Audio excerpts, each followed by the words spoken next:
এবার নারায়ণগঞ্জের রূপগঞ্জে ৭ বছর এক শিশুকে ধর্ষণের অভিযোগ উঠেছে। শিশুটিকে উদ্ধার করে গেল মধ্যরাতে ঢাকা মেডিকেল কলেজ হাসপাতালে ভর্তি করা হয়েছে।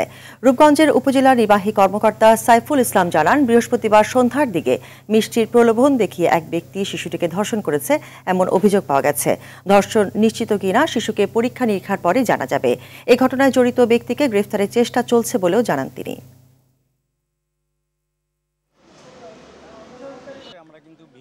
আমরা উদ্ধার করে আমরা বাহ্যিকভাবে শিশুটি এখন সুস্থ রয়েছে, বাট ডক্টর যেটি বলেছেন যে তারা টেস্ট করার পরে মূলত বুঝতে পারবেন আসলে কতটুকু ক্ষতি হয়েছে।